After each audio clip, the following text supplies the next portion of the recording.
A full-frame 4K cine camera capable of recording raw 12-bit that fits in your pocket. Is the Sigma FP the real pocket cinema camera?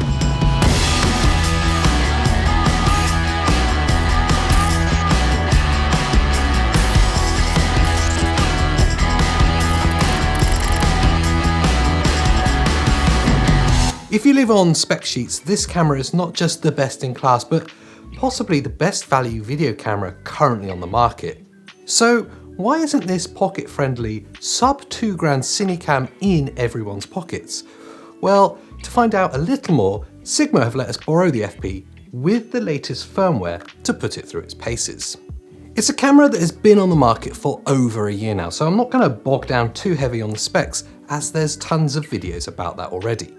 I will say that behind the L mount is a full frame sensor that can output an insane 4K raw 12-bit image if you're happy to record out to an SSD. If you utilise the internal UHS-2 SD cards, then you can record 4K raw in 8-bit, or if you still want 12-bit, you can record at 1080p to that internal SD card. If Cine DNG raw video is overkill for your needs, and I wouldn't blame you, then moving to the compressed formats will allow for full 4K recording internally at up to 440 megabits per second. The beauty of these all-iron GOP compressions are not just the post-production ease or the colour grading headroom that they still facilitate, but also into the utilisation of the built-in picture profiles. But more on these later. So that's enough of the heavy geeky bits.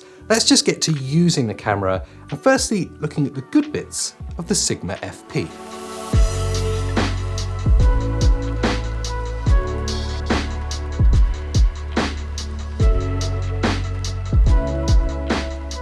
My initial thoughts when we first started testing the FP in the studio was really how user-friendly it actually is, considering that form factor. And when I say form, I don't just mean its diminutive size, but more the fact that this camera is clearly intended as the central point of a more fully formed and accessorized cinema rig. It truly is the rightful successor to my favourite camera of all time, the original Blackmagic Pocket Cinema camera.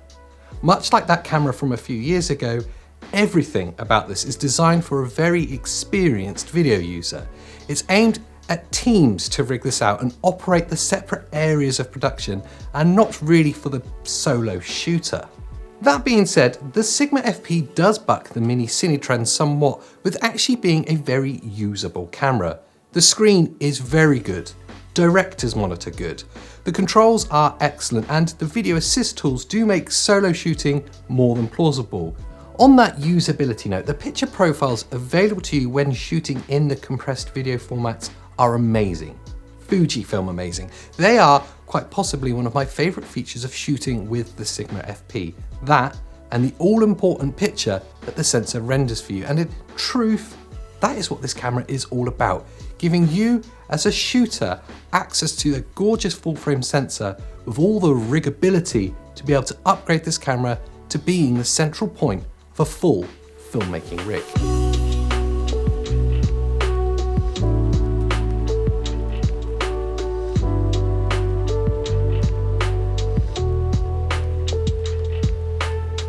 So on to the bad bits, and in truth, it's not like any of these are hidden in any way. With the Sigma FP, you have to know and acknowledge what you're buying into. This looks like an interchangeable lens hybrid camera with a high video spec, but it's not. And before you shoot me down, I know it can shoot good stills, but this camera is a pocket cinema camera. This is the central point to a filmmaking rig and is designed with the limitations as such that a solo shooter or even a vlogger will find it very frustrating. Things like the continuous autofocus are horrible, but this camera is designed to live in manual. Really, the Sigma FP is not for the casual user or vlogger. This camera is designed to be used in deliberate, planned filmmaking situations by more experienced users, and in that setting, the results it can render are phenomenal.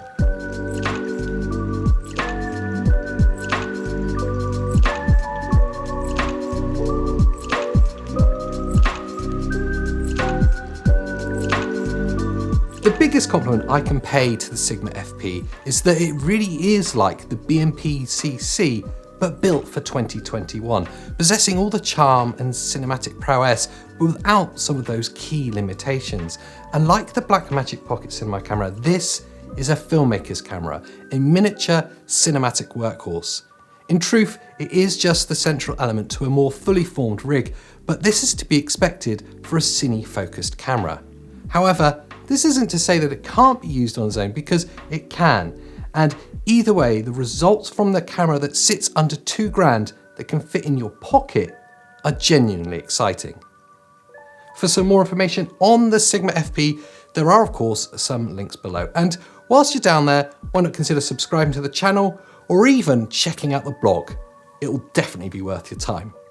Thanks for watching, and I'll see you next time.